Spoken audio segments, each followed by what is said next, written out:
Dear friends, welcome to this Electrical Engineering Knowledge Sharing channel, AMP Power System Workshop. Thank you very much for your continued support in this workshop by making your presence. We have already completed 7 sessions in this workshop, that is Power System Protection. Today we are going to discuss a new session, session 8, where we will be discussing about AC motor protection. Now session 8 we have planned to divide into 3 parts, part 1, part 2 and part 3. Part 1 will be trying to discuss about the basic motor construction, then the various events or hazard which can get into the motor operation and could cause failure of the motor, and then we'll see what are the items we need to look into when we are going to protect AC motors, and then based on that we'll find out the various protection which we can provide to the motor, just to highlight. And after, in session 2 and 3, we'll discuss in details of those various protections, why it is required, how to implement, and what is the arrangement. And also in part 3 we'll try to highlight application of the various protection functions. So let's start today's discussion, part 1, session 8, that is a basic construction of AC motors, and second part will be discussing about the various events or hazard which can get into the motor operation and could cause motor failure or motor health deterioration.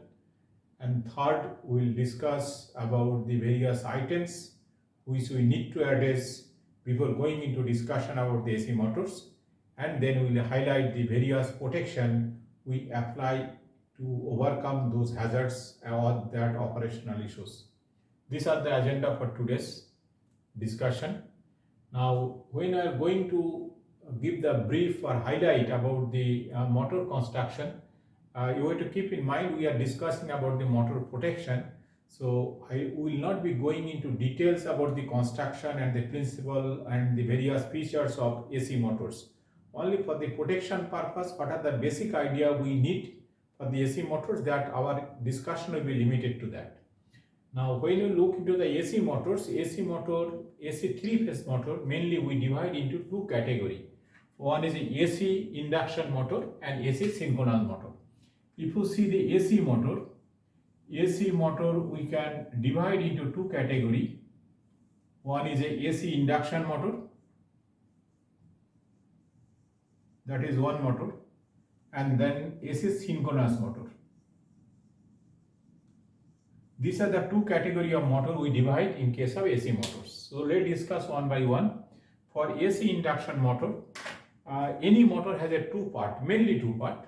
One part is a rotating part, another is a stationary part.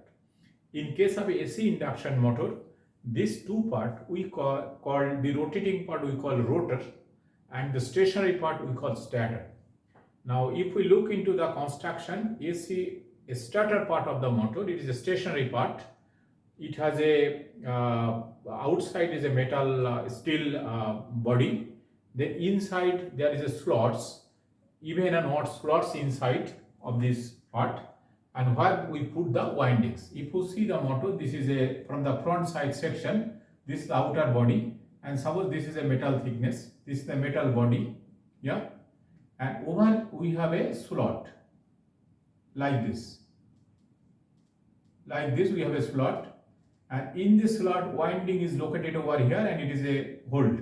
There is a winding over here, all the windings over here, and this way this entire starter is made. This is a starter winding, 3-phase winding, and that 3-phase winding is coming to a box which is called the terminal box. Suppose this is a red phase, this is a yellow phase is coming, and blue phase is coming, 3 phases coming over here. This is the starter. So, and this is a stationary part, is a 3-phase winding, and that 3-phase winding can be connected in star or in delta. And then there is a rotating part. The rotating part we call a rotor, which is which we put inside the starter winding, and this is suppose the rotor. Then there is a gap between the rotor and starter. This is called the air gap. Okay. So this rotor this is a rotating part and this is a stationary part. To give a pictorial view, I have drawn a picture in advance just to discuss this thing. This is a rotor for the induction motor. This rotor will be putting, this is a starter winding, which I saw, this is the winding. These are the starter winding, which is a three-phase winding. All are connected in such a way so that the required power can be maintained. And there is a terminal box over here where the red phase, yellow phase and blue phase will be coming. Suppose this is red, yellow, blue like this. Now this is a starter, and this is a hollow. Inside the hollow part, the rotor will go inside and it will be mounted on two bearing, one bearing over here, another bearing over here, and it is going inside. And then this end, there is the end, and in the end there is a cover which is covered by, we call end cover. End cover is bolted and there is a bearing in this line. Now this is starter winding. I have discussed how this starter winding is made, but this rotor winding for the induction motor, induction motor, the rotor could be two type rotor. One type we call case rotor, another we call wound type rotor. If you know the principle of induction motor, that means AC induction motor, if we see, that means it has how many parts? There are total 5 parts we have. One is a starter winding, starter we call, say it could be a star connected or it could be delta connected. There will be 3 winding. We have already discussed a star winding, delta winding. If this is connected, this 3 phase, red, yellow, blue is connected in this way, we call a star. But if it is connected in the delta form, so this means if this is this starting going to finish over here, this starting is going to finish over here, and this starting is going to finish over here, and it connected over here in the terminal box, then we call it delta winding. So one is a starter winding or a starter, is called a starter. Number 2, we have seen we have a rotor. Second item is a rotating part. Number 3, we have a bearing over which it is mounted. This rotor is mounted on the bearing. Number 4, we have the end cover, and on the rotor itself there is sometimes there is a fan mounted on the rotor. On the non-driving end there is a fan mounted. This fan is sucking air and throwing out. Then it will be cooling fan also mounted on this. This is a part of this cooling fan. End cover is covering this. The bearing is locating inside the end cover, and the cooling fan and the terminal box. These are the major 5 items for the AC induction motor. Okay, and the starter winding, over the starter there is a terminal box is located. So this, when we look into the protection point of view, our point of interest will be starter winding, our point of interest, rotor winding or rotor is our point of interest, bearing is our point of interest, cooling fan also is our point of interest for the protection point of view in case of AC induction motor. Okay, these are the things we keep in mind. Now in case of AC synchronous motor, it is a construction is same like a induction synchronous generator. The motor construction is similar to the synchronous generator which we have discussed in session 7. Okay, session 6. So it is same. It has the same, like it is a starter winding like this type of 3-phase starter winding which is connected to the terminal. But the rotor is not either wound type or not case type. Rotor is a silent pole rotor like AC generator rotor. There is a silent pole. There could be full pole. This is a one pole. Then there will be another pole like this. Then there will be another pole like this.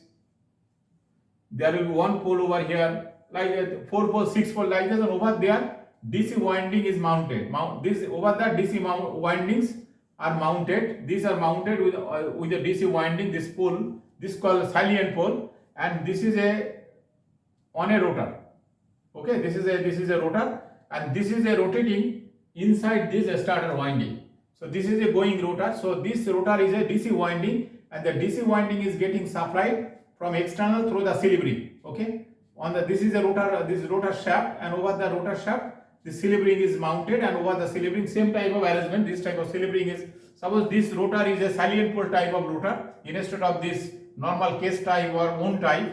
Salient pole rotor is here. This is a salient pole. All the rotors, these magnetic poles are mounted over here. This is one pole is here, one pole is over here, one pole over here, one pole over here, and this is a rotating inside the starter. and this is the slip ring. Where the supply, there are two ring will be there. DC positive and negative supply will come over here to magnetize this rotor. Okay, this will give the excitation to the synchronous motor, and then synchronous motor AC supply will be coming over a starter winding. In case of AC generator, we are giving the DC supply on the rotor, on the excitation, giving over here, and then it is rotating by a turbine, and AC voltage is produced in the starter winding. But here there is no turbine, there is no driving equipment. Here we are giving the DC supply excitation to the rotor, but a starter is not producing voltage. We are giving voltage to the starter winding, and with that we need to produce a magnetic. It will produce this two field, AC field and this excitation field. It couple each other, and that give a rotational movement in this rotor, and this rotor will be driving. This way it works. So these are the synchronous motor. In case of synchronous motor, starter winding is there, but rotor winding, instead of this type of rotor, it will be salient pole, or it could be two pole, or it could be cylindrical pole, but that will be wound with a DC winding to give the excitation DC supply. So this is a starter rotor, but this, it has also the same. It has a AC three phase starter winding, then DC excitation winding on the rotor. Then you have a bearings, same type. It has a bearing, it has terminal box, it has end cover. So all these things are there. So these are the basic construction. That means if we look into the motor, so this motor, this is a windings. This is a if you see the motor, so it will be like this, and then this is the end of the motor, and there is a end cover over here. End cover is bolted over here, and this is a inside there is a rotor. The rotor is mounted. Suppose this is a center line. So this is a rotor winding. This is a rotor, yeah, and this is a bearing is mounted over here, both end. So this end, this shaft over here, this is the center line of the shaft. This shaft is coupled with the driving equipment. So driving equipment, it could be fan, it could be motor, or anything, it could be connected over here. And so this is a driving end bearing, it is a non-driving end bearing. We said the motor winding, motor has a two end. On the one end called the driving end, where the driving equipment is connected, driving equipment is connected. Another end we call the non-driving end, where nothing is, only the shaft is free over here. That is an equal non-driving end, where the end cover is mounted, and this way it works. Okay, so this is the simple AC motor, and this AC motor, if you see this AC induction motor has some basic equation, as a transformer equation is there. AC motor also have this. AC motor has a two winding, a starter winding and rotor winding. So if you make a equivalent circuit of this, so in the case of AC winding, three phase winding, if we make equivalent, it looks like this type of equivalent circuit in a very simple form. So this is a starter winding, then you have a magnetic path over here,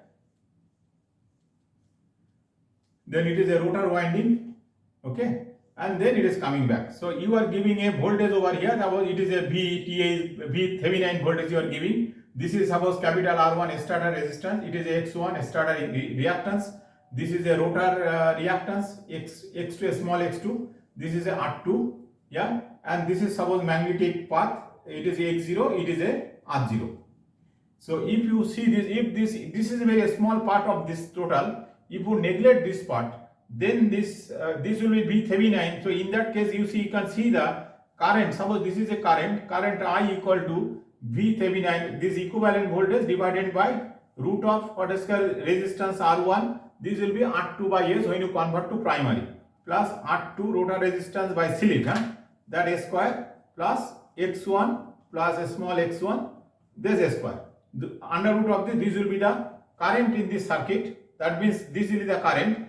And if you see the torque produced by the motor, this motor, V torque of this motor T equals to, it will be 3 by omega S, yeah, omega is the speed of the rotor, into V, this equivalent voltage, divided by, same way it will be this, R2, it will be R2 dash by S by X1 plus X1, that is square, a root of plus R1 plus R2 by S, that is square. This will be the torque equation for that. That means this torque equation of function of voltage, it is a voltage S square, VTA is S square, and omega is inversely proportional. Yeah, these are the basic equation for the torque and current for the AC induction motor. This will be required to explain the various scenarios. That's why I wrote over here. Okay. So in a simple, torque of a motor is directly proportional to the square of the voltage and inversely proportional to the speed of the rotor. And current is proportional to the voltage, and it is also dependent on the slip. You know the slip of an induction motor. We know the slip. What is called slip is a normally when AC synchronous motor running on the synchronous speed, but AC motor, induction motor is not running on a synchronous speed. It is slightly running less than the synchronous speed. So define that thing, we define slip. Slip equal to synchronous speed minus this speed at which the motor is rotating or rotor is rotating different by synchronous speed. So when the motor is running on synchronous speed, that means when n become ns, then it becomes 0. That means when s equal to 0 means motor is running on synchronous speed. Okay, that is the maximum speed for the motoring operation. But when the motor is standstill, when the motor is not running, that means n equal to 0, then s equal to 1. That means s equal to 1 means motor is standstill. A standstill condition, motor is not running. Okay, so you see why I wrote this thing. Motor current is depend on this R2 by S. That means rotor resistance, which I show, rotor resistance is not constant, it depends on the slip. As the slip increases, means as the motor running near to the synchronous speed, this value will be corresponding very low. When S becomes 0 means motor synchronous speed, then this become very high. Rotor resistance will become very high. Okay, so this is the called the slip of this. This S is called slip of the motor. So slip of the motor means from synchronous speed how far away from how far away from synchronous speed. Maximum value of S equal to 1 means standstill condition. When S equal to 0 means this equal to your synchronous, it is running on a synchronous speed. Okay, these are the slip of a motor. So these are the basic equation for the induction motor, which will be required to discuss the protection functions and to understand the various abnormal conditions. That's why I highlight this thing. So these are the basic equation. Now if we look into the motor, how the motor connected to the system, what are so this is the basic motor construction is over. Now we'll discuss about the various scenarios or various events or operational hazard which can come to the motor.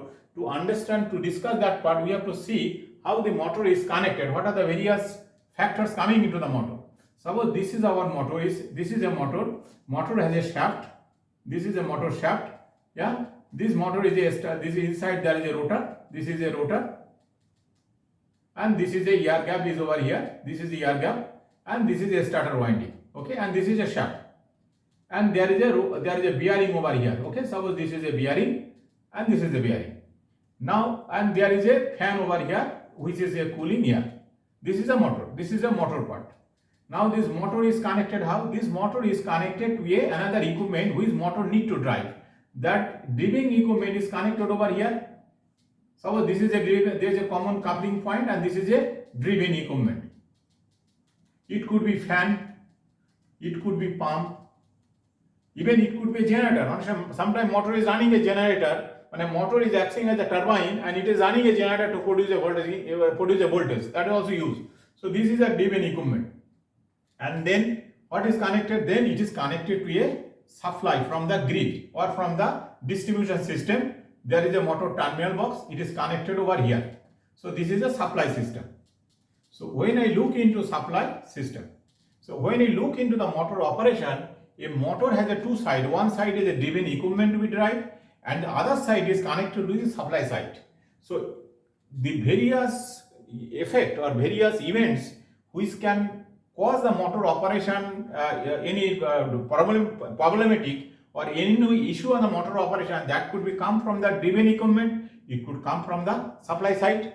These are the obvious. So that means we have to look into what are the various issues can come into the motor operation from the driven equipment, from the supply side, from the motor side. As well as another issue is there, inter-system is located in somewhere.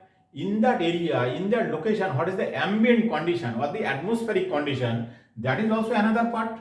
Atmospheric condition also we have to look into. When the motor protection we look into. Then another impact, this inter-system will be operated by a team of member of some members or a team, operation team. How the operation team is operating this pump, if they do any mal-operation, or if they do not follow the exact rule of operation, in that case there is a problem, that problem can come into the motor, or the entire system. So it is also susceptible to the operating team or operating team who is operating the motor. So these are the five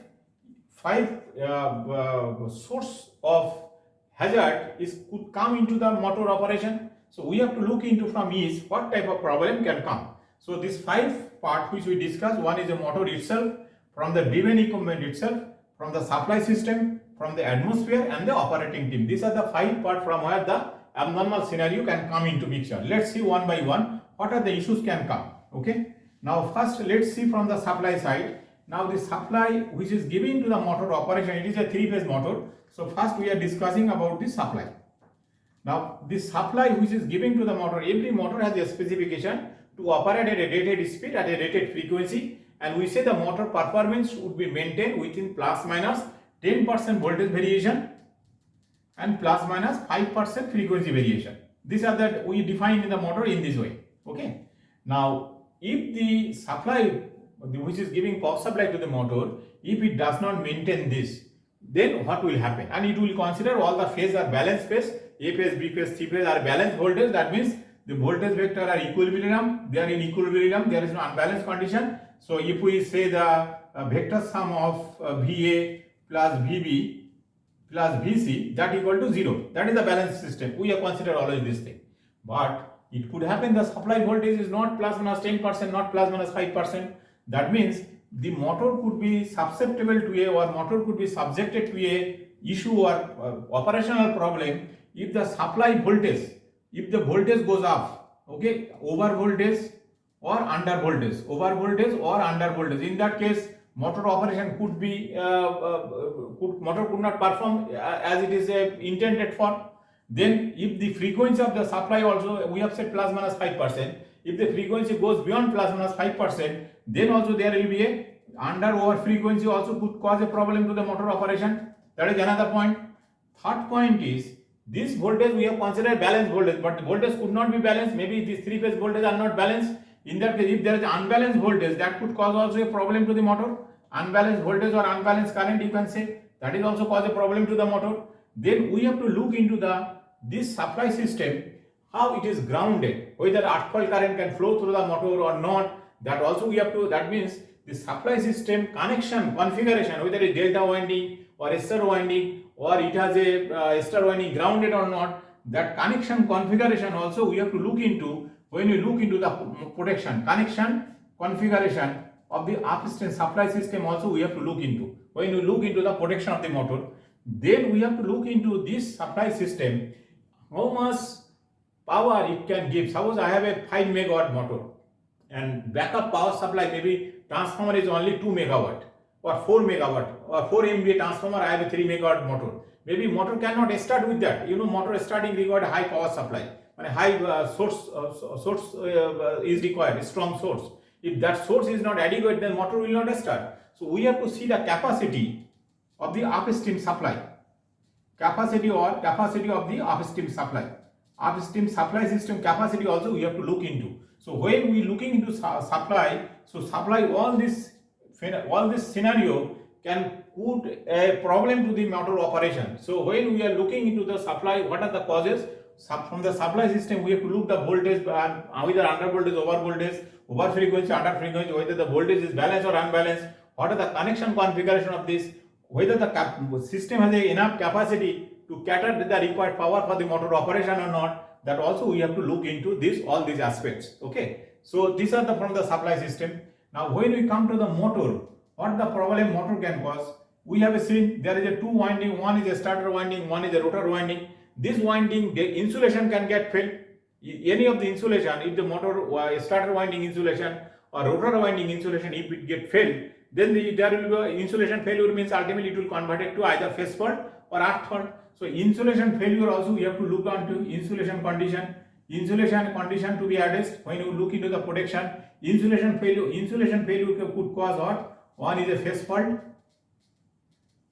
and second is a earth fault. That also it could cause this fault. That is we have to look into.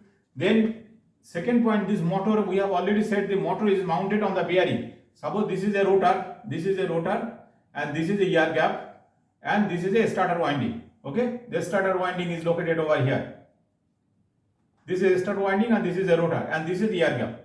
Now this rotor is mounted on the shaft and this is mounted on the bearing. If there is a bearing problem, if there is not balance, suppose bearing is a loosened or there is an unbalance in this system, in the what will happen, this air gap will not be uniform. Then the rotor will be vibrating, either radial direction or axial direction or perpendicular direction, either transverse vibration or the longitudinal vibration. In that case, if the air gap got disturbed, immediately there is a huge vibration in the motor and the motor cannot withstand that vibration.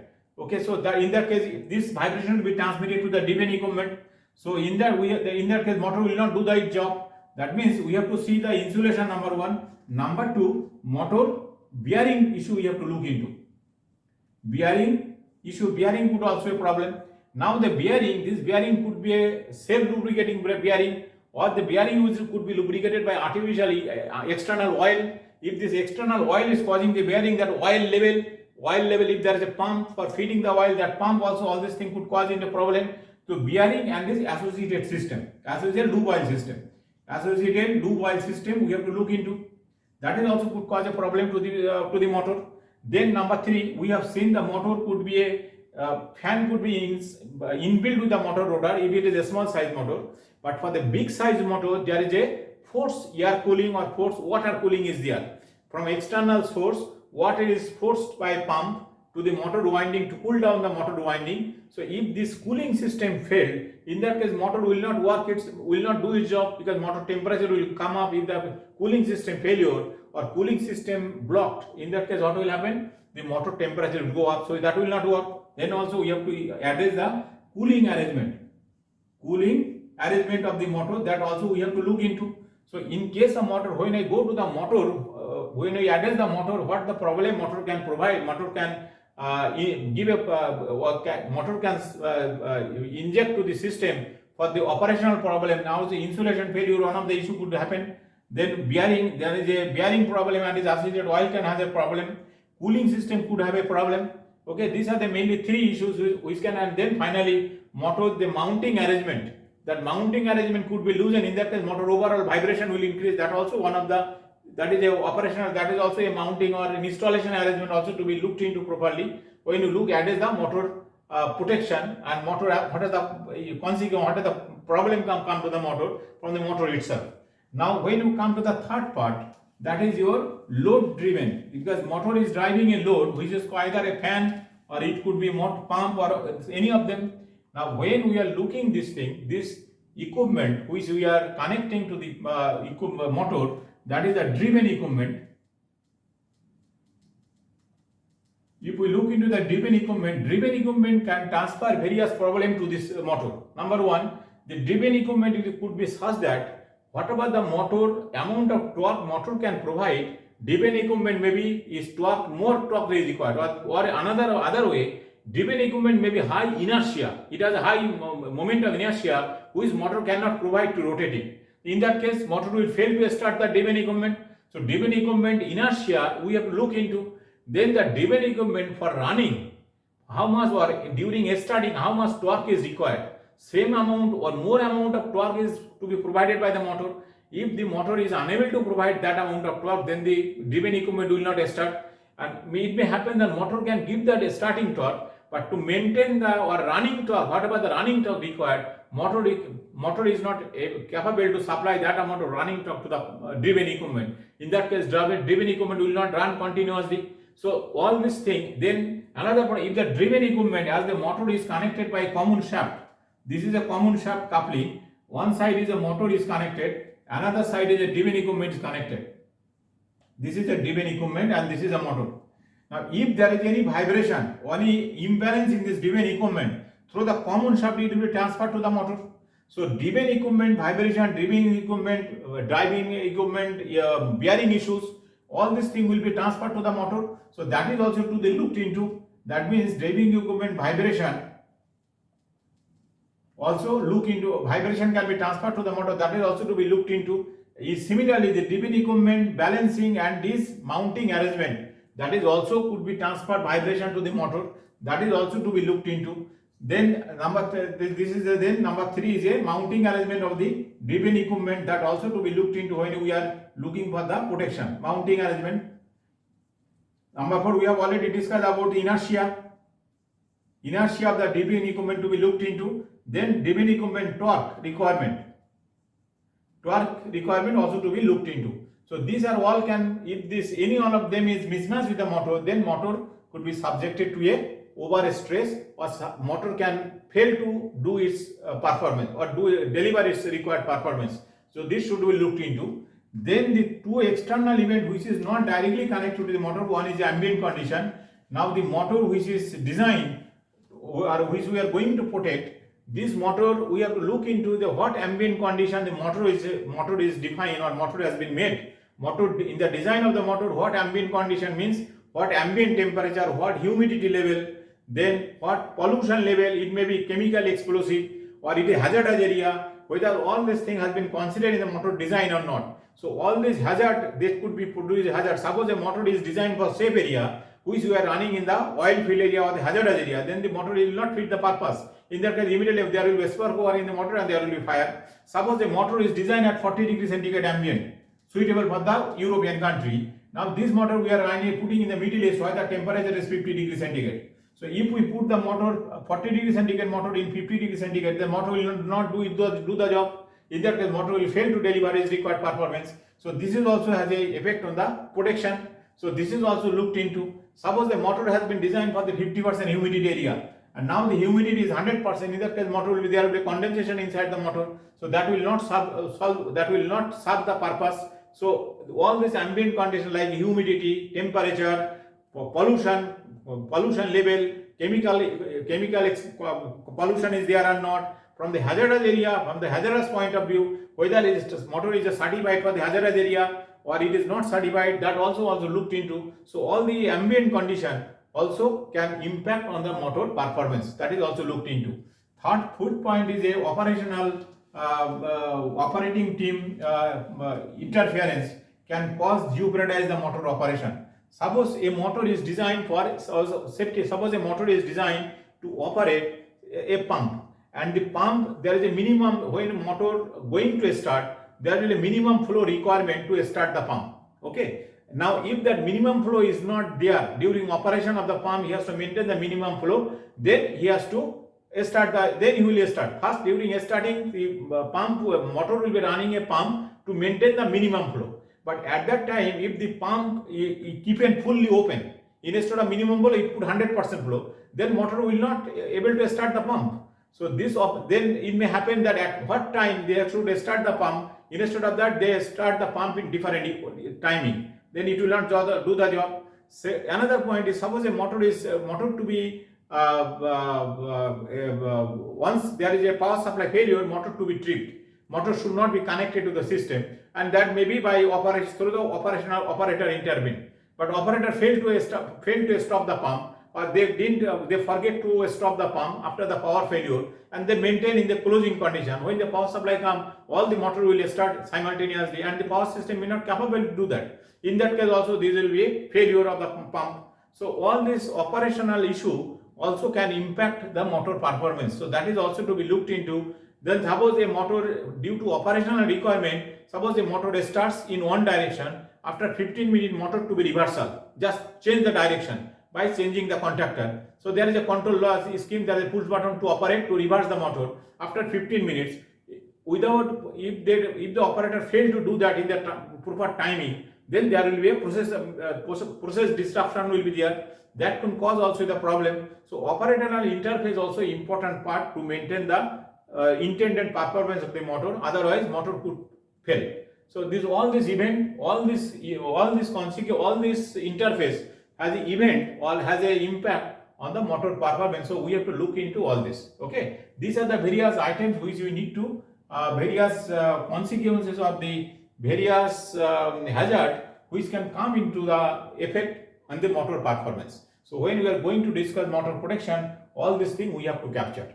Now last point we will discuss today about the various items which we need to address to discuss about the protection. Now when we have discussed about the various external or internal effect which can impact on the motor performance. Now when we discuss about the items, now when you discuss the motor protection, we have seen in case of what the item we should address. So motor is connected with the supply as well as the load. So first let's see, in the case of motor, when you go to the motor protection, what are the things we look into about the motor? When you go for any protection analysis or providing any protection, we have to look into first the motor specification, means what are the kilowatt rating of the motor, what is the voltage of the motor, what is the frequency of the motor, okay? Then what is the variation, what is the voltage variation, frequency variation, what is the type of start, what is the, it is a motor can be started different way, direct online starting, soft starting, BFD starting, what type of starting the motor is designed for, that also to be looked into. These are the various basic parameters. Then we need to see the motor data sheet. Then we need to see into the motor various characteristics to do the protection. Like what type of characteristics, motor has a thermal withstand characteristics, hot and cold. Thermal withstand characteristics we have to look into. Thermal withstand characteristics, okay. Then it could be hot, cold, both types. Then motor starting performance. Then motor negative sequence current withstand capacity. Yeah, negative sequence current withstand capacity. That is also there is a curve we have to see. Then motor starting characteristics. Motor starting characteristics means a full voltage, 80% voltage, even 60% voltage. Motor starting, whether motor, what type of torque requirement we have to look into. Then motor torque speed characteristics we have to look. Torque speed characteristics we have to look into, because it has to be coordinated with the load. So all these parameters, when you go to the motor protection, all these document we need from the motor manufacturer. When you go for the motor, we will ask the motor data sheet where we will get the voltage, current, frequency, then various impedance parameter of the motors, all these things we will get. Then we will get the thermal withstand capacity of the motor, we will get this negative sequence current withstand capacity, we will get starting characteristics of the motor, starting current, acceleration time, all these things we will get from the motor data sheet. Then we will get the torque speed curve of the motor. All these things we require when we go into the motor protection. Okay. Similarly, when you go to the other part, the driven equipment, for the driven equipment, what do we need? For the driven equipment, similarly, we need to know what is the moment of inertia of this driven equipment to identify the starting torque requirement. Because this starting, if we see the torque speed curve of a motor, motor torque speed curve is like this, right? This is a here speed equal to 0, n equal to 0, and this is suppose n equal to synchronous speed. Here slip equal s equal to 1, s equal to 0. We have already discussed it is a standstill condition. And suppose the pump, which is this is a motor characteristics. Okay. Now this motor is a driven equipment, is a pump. To drive a pump, the motor has been used. Suppose the motor, the pump driven characteristics, like this. Suppose like this. In that case, what will happen? At the starting time, you see how much torque is required by the pump, this amount of torque, and motor can provide more than this. So motor will start up. Motor starts, but once suppose this is a running, suppose this is your speed at which motor to be run. This is the stable running speed of the motor or pump. Okay, this is the operating point. At this, suppose this equal to n equal to suppose 0.95 ns. At this point, pump will be running. Pump is required to run. So in this point, if you see at this point, what is the torque requirement by the pump? Torque requirement is this amount, right? This is the torque axis. This is a torque axis and this is the speed axis. So at that speed, where the pump need to be operated, at that time, how much torque? This is a pump characteristics and this is a motor characteristics. Motor can produce only this amount of torque. This is the motor is producing this amount of torque, but pump is required this amount of torque at this speed. So pump torque is more than the motor torque. So motor is not capable to provide this amount of torque. So pump will not run. Pump will stand still. It will start, but it will not come to the full speed, right? So this, in that case, this application will not solve the problem. So we need to know before going into protection, coordination and protection application, we have to see the pump torque speed characteristics. We have to see the pump inertia, how much. So for the driven equipment, we need a various characteristics of the pump also. We need the inertia, how much, standstill inertia of the pump, how much, or the driven equipment. We need to torque speed characteristics of the pump. That is also we need to look into. Then we need to there is any operational requirements. Sometimes some of the pump required certain minimum flow condition. Minimum flow is if not maintained, then it should not start. So that minimum flow condition, that requirement, any specific operational requirement, also to be looked into when you coming to the motor protection. A special operational requirement, that is also looked into. Then about the mounting arrangement of the between the, it is a directly coupling or hydraulic coupling, what type of coupling between the pump and motor, that is also to be looked into. The coupling arrangement also to be looked into when you go for the protection of the motor. Coupling arrangement between pump and motor also to be looked into. Coupling arrangement, okay, that is also to be looked into.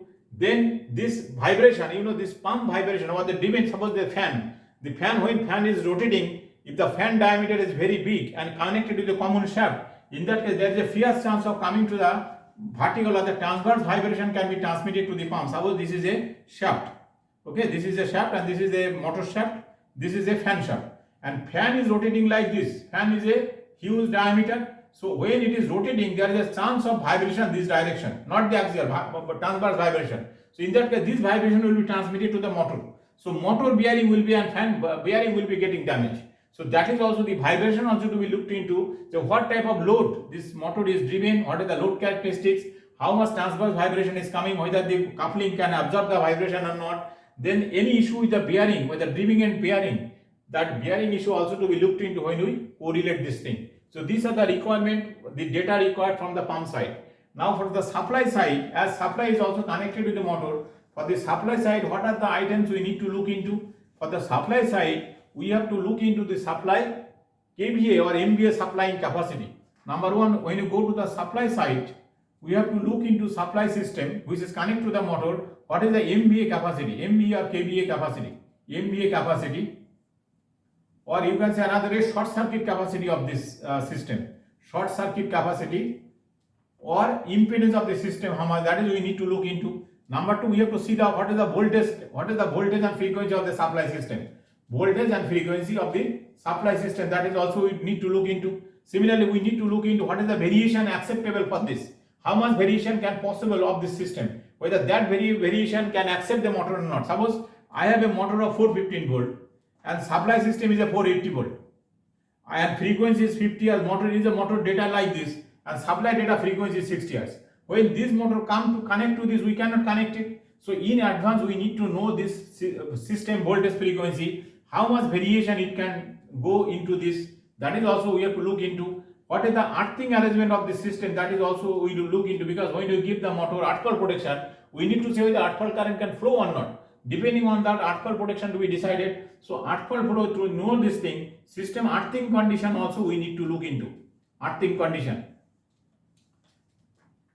All this thing, and then we have to see in the supply system what are this supply which is giving power to this motor, that supply, what the other things are connected, what are the other operational issue can come, that also we have to look into when we go to the protection of the motor. So these are the from supply side. Before going into protection, we have to look into all this supply condition. Then it will be then it will do the work. And then also when we already discussed the ambient condition, various ambient parameter also we have to look into to give the proper protection to the motor.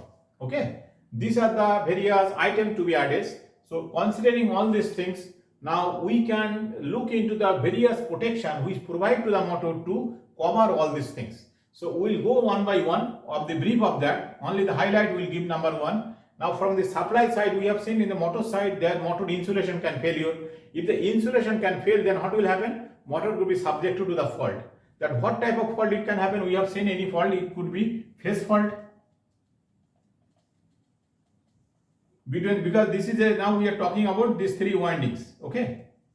Suppose this is a start winding connected. This motor starter winding is connected like this. It could happen there is a fault between the phases. Then it is a phase fault. Then if there is a phase fault, then we know the phase fault is protected by how we can provide by overcurrent protection and we can provide by differential protection also. So we can provide two type of protection to protect the motor from the phase fault. One is the overcurrent protection, another is the differential protection. That is the one. Second thing, motor can be subjected to earth fault only. Suppose one of the phase insulation has failed and grounded, and there is a grounding arrangement. So in that case, it will be given a earth fault.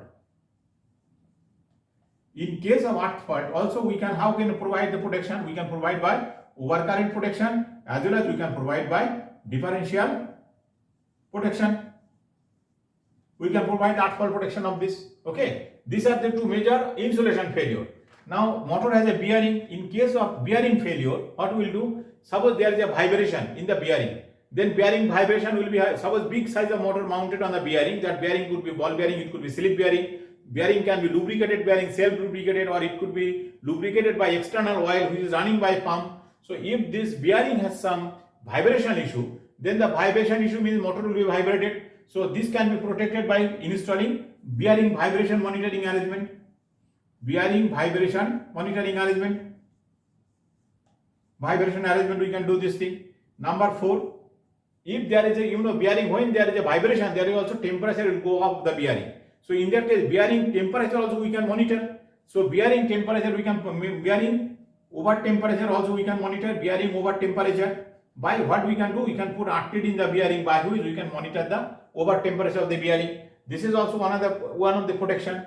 We are talk about the starter phase. Now in case of phase, in the case of rotor, also there is another protection. Instead of fault, a starter can be overloaded. If it is overloaded, then what will happen? Over temperature will come. So this over temperature also we can protect the motor from over temperature. That is a fifth protection, is a over temperature protection.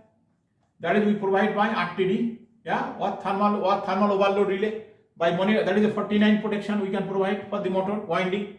Similarly, in the rotor also there will be over temperature. So rotor over temperature also we can monitor. And rotor is already short circuited, so we don't need any short circuit protection for the rotor. So on the rotor, it is a starter over temperature protection we can monitor, we can measure, or we can provide by RTD. Similarly, we can provide the rotor over temperature. We can also provide the over temperature protection for the rotor. These are the various protection we can provide for the considering the motor internal problem. Now on the supply side, we have seen already. The supply side, there will be a different abnormal condition can take place which has an impact on the motor, right? One, we have seen what that suppose voltage and frequency, which is variation of the voltage and variation of the frequency which motor can accept. If it goes beyond that point, then the motor performance will be disturbed. So in that case, over voltage or over frequency, over voltage or under voltage, if that is happened, then motor to be protected. So there will be over voltage protection, under voltage protection. Similarly, it is from the supply side. Then over frequency or under frequency, that also has an impact on the motor performance. So that over frequency, under frequency condition also to be discussed, also to be protected. Then supply side, it could happen. Number 3, the supply voltage is not balanced. There is an unbalanced voltage. If the voltage is unbalanced, that means 3-phase voltage is not balanced. In case of unbalanced voltage, motor performance will be disturbed. That is also to be protected. Unbalanced condition, it may happen that one of the phase is open. Suppose there is a fuse protection on the upstream, one of the fuse has blown. Then there will be single phasing of the motor. All the 3-phase, 2-phase supply is there, other phase supply is not there. In that case, we call it a single phasing. Single phasing can also take place in the motor. In that case, we will see the motor performance will get disturbed. So single phasing protection also to be provided. Okay, these are the supply side. This various problem can come and that can cause the motor performance problem. Okay. Then from the driven side, we have already said the motor driven equipment vibration can be transmitted to this, or driven equipment due to unbalance of the driven equipment that can be transferred to this. Driven equipment inertia or this torque requirement, that is also can cause the motor performance.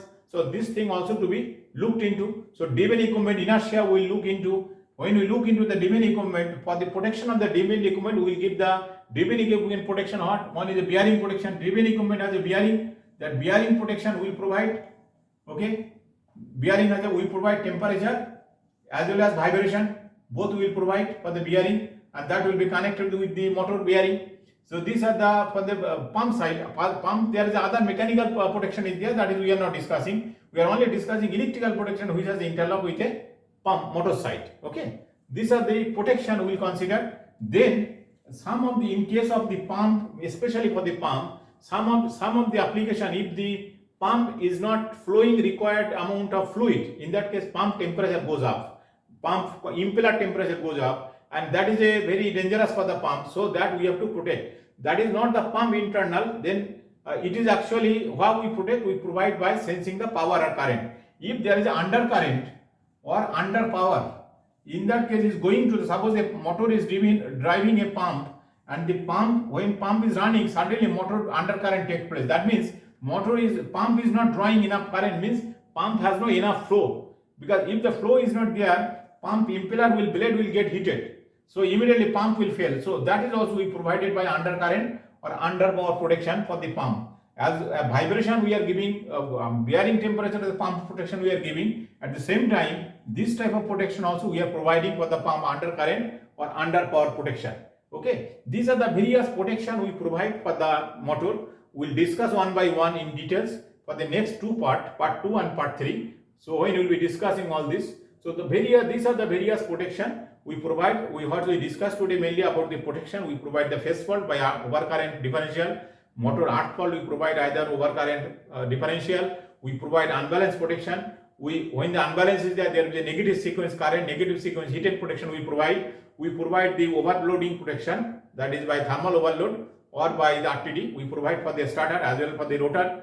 Then we put the system unbalance protection, over frequency protection, under frequency protection, over voltage, under voltage, under current, over current. Then suppose the pump torque is the amount of torque required by the pump motor is not giving that amount of torque, then it will not start, it will stall. So if that is happened, then also we provide the stalling protection of the motor, that also we will be discussing. Then suppose the starting time is more than the withstand time of the thermal withstand time, that also will be coordinating, will be providing that protection also. Then during running condition, if the pump suddenly the bearing got jammed and the pump bearing got jammed and motor is not able to start the pump, that protection also will be providing. Same thing can happen to the motor bearing can get jammed. Motor is alright, if the bearing got jammed, in that case motor will not start, motor will not run. In that case motor can get fail or it can get burned. That protection also will be providing. So these are the various protection we will be providing for the motor, and we will be discussing why this is required or consequence in the next two session, part 2 and part 3 for this session. So within this week we will try to complete this AC motor protection. So today we are closing now. We have already completed 45 minutes, and I would like to convey my sincere thanks to you all for continued support to continue this discussion. Thank you very much indeed. Thank you.